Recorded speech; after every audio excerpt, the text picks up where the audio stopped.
Lord, we worship you, we glorify you, and we praise you, Lord. So, Lord, we are sorry for the sins that we have committed. Please forgive us. We ask you for forgiveness.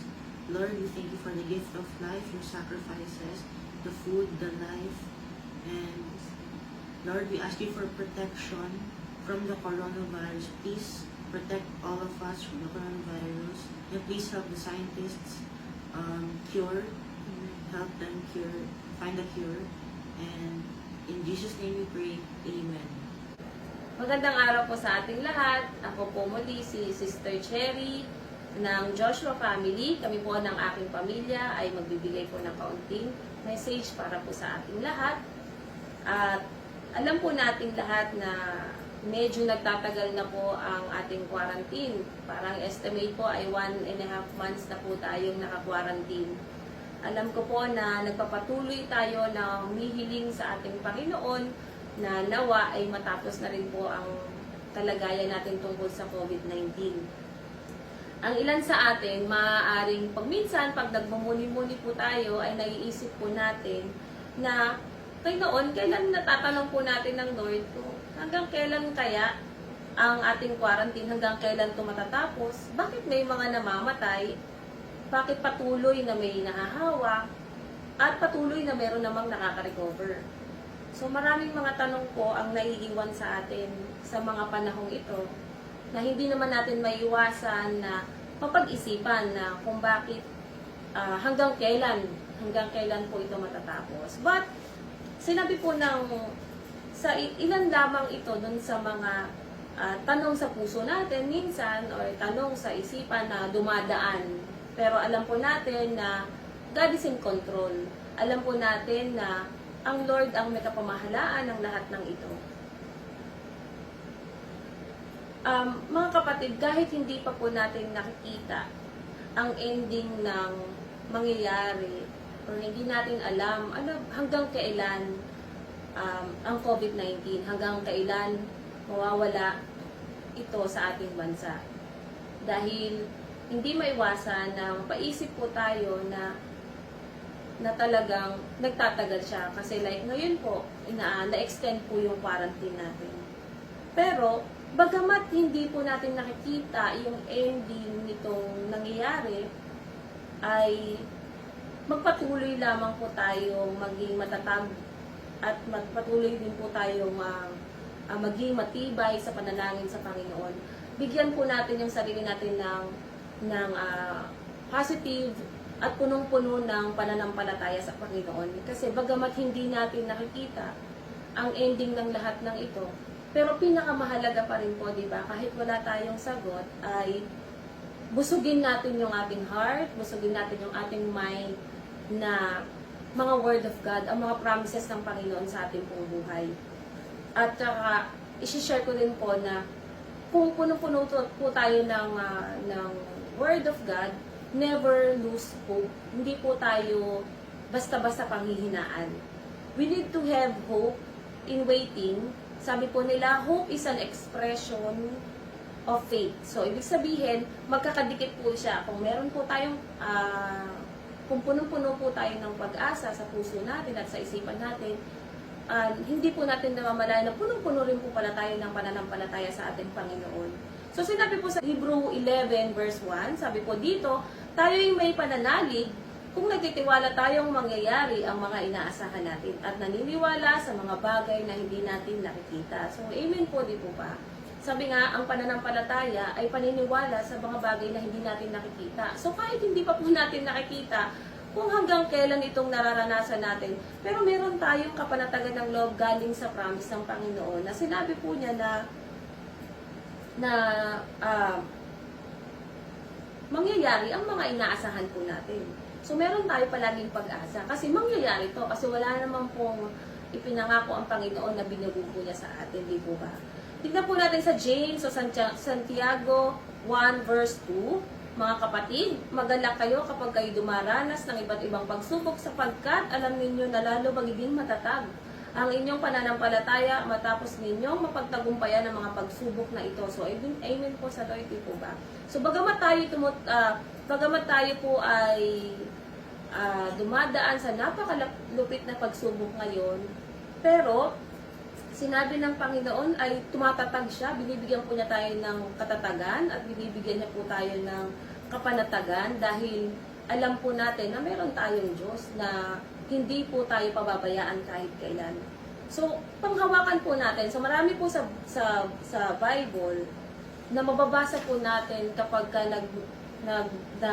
nagbabasa po tayo o nagpe-pray po tayo. Marami pong binanggit ang Panginoon sa Bible ng mga promises niya na pwede po nating panghawakan para hindi po tayo basta-basta panghihinaan ng loob. Marami po, alam ko po na marami tayong nababasa na pwede nating, na pagka tayo na medyo nalulungkot or medyo nagkakaroon ng problema, pag po naalala natin yung verse na yon, bigla po tayong, ay, oo nga pala, may pangako ang Panginoon. So, bigla pong yung negative, nagiging positive po kaagad. So, ito po yung epekto ng Word of God sa ating puso. Punong-puno tayo ng pag-asa, punong-puno po tayo ng pananampalataya, hindi po tayo basta-basta pinanghihinaan. So mga kapatid, muli po, gamitin po natin ang quarantine na ito para sa patuloy na lumakas ang ating faith sa Lord. Number 1 po, we should never stop praying. So napakahalaga po ng pray talaga ng ginagawa po natin every day. Kausapin natin ng Panginoon kahit po na anong ginagawa natin, kahit saan tayo po nakaupo, basta maisip po natin ng Panginoon, mag-pray po tayo. Huwag po tayong magsawang manalangin sa Panginoon kasi gusto niya po ito. Pangalawa po, we should never stop meditating God's words. So napakahalaga po na meron tayong everyday o prayer time, ipagpatuloy po natin ito. Kasi alam ko po lahat po tayo, magkakapatid, ay may prayer time, may time po para basahin o pag nilay-nilayin po ang ating Bible. Kaya alam ko pong nagtutuloy-tuloy tayo. Kaya in-encourage ko din po na huwag po natin pabayaan yung ating prayer time kasi napakahalaga po ng naitutulong ito sa ating buhay. And pinaka-last po, we should never stop loving people.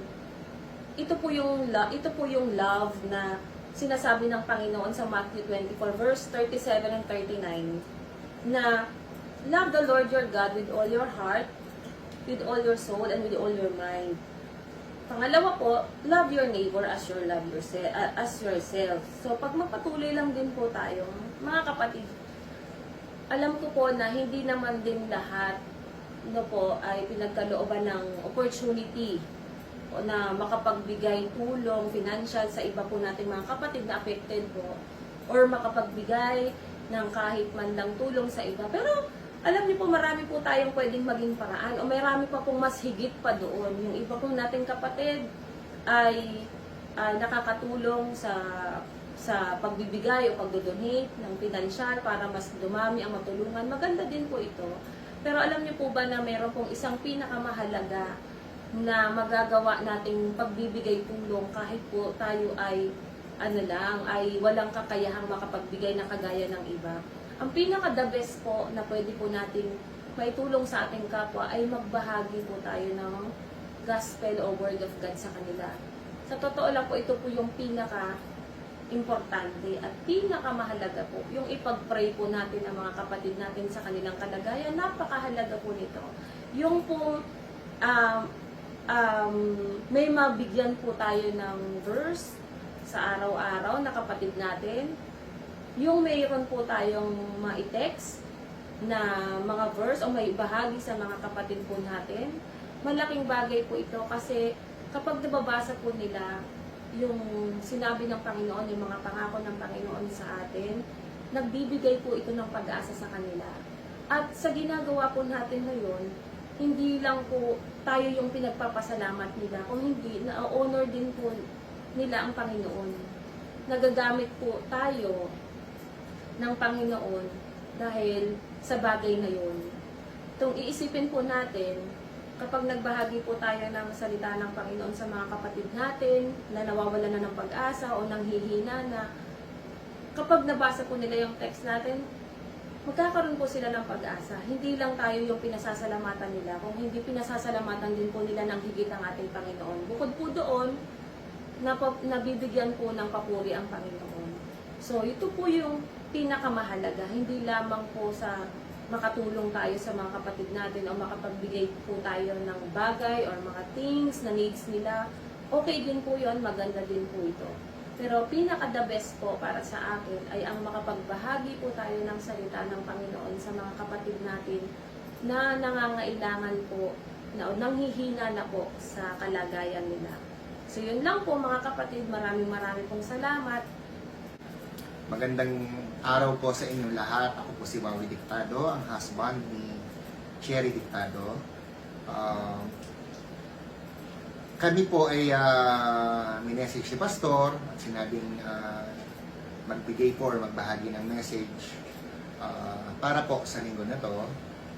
So, kahapon po, nung linggo, kanina pala, sorry, kaninang umaga, pinakinggan namin ang video message ni Pastor, and there were some messages na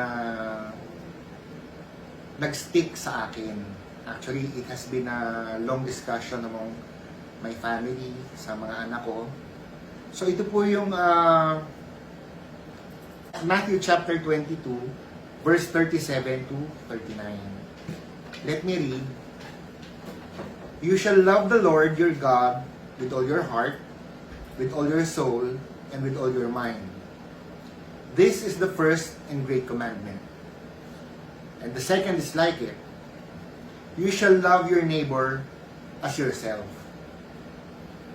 Napaka-importante po nung message na nadinig ko kanina dahil ito po'y akmang-akma sa mga napapansin kong nangyayari ngayon sa paligid natin. Alam naman po natin lahat na nagdeklara ng lockdown because of COVID-19. And dahil po doon, maraming hindi nakapagtrabaho, maraming hindi kumikita sa kanilang mga negosyo, at marami po ang nagugutom. So, dahil po uso ang social media ngayon, marami po akong calls na nababasa through Facebook or Twitter na may mga nangangailangan po ng pagkain, nangangailangan ng gatas para sa kanilang anak, nangangailangan ng gamot para sa kanilang mga matatandang magulang o lolo o lola o sa mga baby. Ngayon po, bagamat may mga tumutulong pa naman, so yun po ang maganda, nakakalungkot lang po na may mga nagsasalita na mga pangit na salita doon sa mga nangangailangan. Merong nagsasabi po na ang kapal ng mukha mo, bakit hindi ka magbanat ng buto. Ang akin lang po is lahat po ngayon ay nahihirapan. Mula po siguro sa pinakamahirap hanggang sa pinakamayaman, ang buhay po ng lahat ay nagbago ngayon dahil sa lockdown. Hindi po tayo pare-pareho ng katayuan.